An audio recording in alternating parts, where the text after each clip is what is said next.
हमारे साथ अधीर रंजन चौधरी हैं, बहरामपुर से इस बार विधायक का चुनाव लड़ रहे हैं। उसके पहले केंद्र में मंत्री रह चुके हैं, लोकसभा में कांग्रेस के संसदीय दल के नेता भी रह चुके हैं। दादा, कैसा रहा आपका चुनाव इस बार?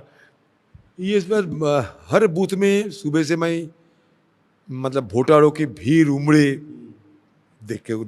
देखा है, और खासकर महिलाओं की अंदर जो उच्छ्वास और उत्साह मैंने आज देखे, ये मुझे बड़ा अच्छा लगे। आज की जो जो माहौल, इसमें लोग बड़े मेहनत करते ही, और ये चिलचिलाते गर्मी, पसीना पसीना होकर भी ये धूप का मुकाबला करते हुए आज जिस तरीके से चुनाव में शिरकत किए, ये अभूतपूर्व है। तो क्या दादा, एक जगह पोस्टर था, धर्म किसी का दादा सबका, तो अब वही बात रहा या इस बार भी पोलराइजेशन करने की कोशिश हुई? देखिए, ध्रुवीकरण की तो मुद्दा मोदी जी और दीदी जी दोनों के हाथ में तो यही असला है कि किसी हालत में ध्रुवीकरण करो। ध्रुवीकरण करने की कोई कसर तो नहीं छोड़े, लेकिन फिर भी जब तक बहरमपुर लोकसभा विधानसभा की सवाल है, तो मुझे लगता है ध्रुवीकरण करने की कोशिश करने के बावजूद इसका बहुत बड़ा कोई असर नहीं मिले। तो बहरमपुर और मुर्शिदाबाद के इलाके का आपका क्या असेसमेंट? अच्छा होगा, नतीजा अच्छा निकलेगा। आपने मालदा के लोगों से भी बातचीत वगैरह की होगी? नहीं, अभी तक नहीं की, लेकिन जो खबर मिले है मालदा में भी हमारे अच्छा ही होगा नतीजा। हुमायूं कबीर पे के गाड़ी पे पथराव हुआ, उसके बारे में क्या कहें? क्या कहें, ये तो दोनों तो एक ही कत के आदमी है ना। जो नौदा में जो हुआ, वो भी तृणमूल के नेता, हुमायूं कबीर भी तृणमूल के नेता कई महीना पहले भी थे, अभी भी तो हुमायूं तृणमूल का ही तो एमएलए है। उनको तो बहिष्कार नहीं किए गए, और उनके जो एमएलए शिप तो नहीं अभी उनको खोने पड़े। तो टीएमसी की दो वर्ग की ये लड़ाई है, इसमें कांग्रेस का ना लेना ना देना, ना हाँ ना क्या करें हम लोग। ये दोनों गुंडागर्दी में माहिर है। दोनों गुंडागर्दी में है। क्या आपको लगता है हुमायूं कबीर वो फैक्टर है जो कि पोलराइजेशन करता है इस इलाके में? कुछ जगह तो फैक्टर होगा, कुछ सीटें तो फैक्टर होगी ना, है। लेकिन उतना जितने बढ़ चढ़ा के रोजाना मीडिया में हुमायूं कबीर लगता है कहाँ से आ गया एक बड़े पहलवान, ऐसा नहीं है, ऐसा नहीं है।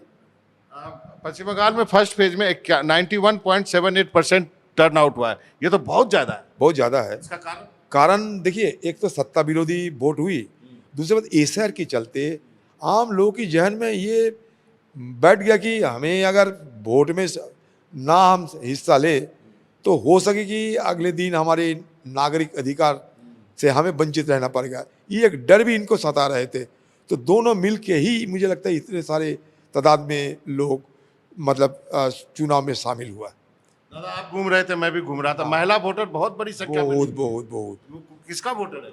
महिला वोटर, देखिए, महिला वोटर की एक वर्ग को सत्तारूढ़ पार्टी लुभाते हुए, डराते हुए शामिल किए हैं, लेकिन मुझे लगता है कि महिला वोटर की इस तरीके की शिरकत करना हमारे समाज के लिए तो ये बड़ी अच्छी बात है।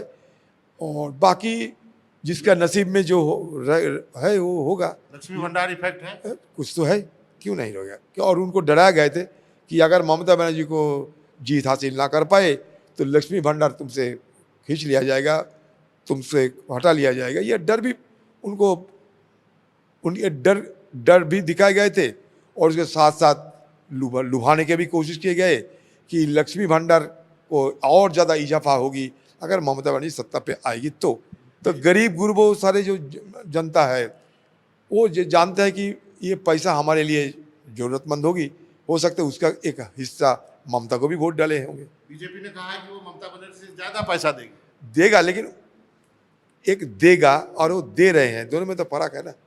नगदी मिलते हैं और मिलते हैं और मिलेगा, दोनों में तो फर्क है।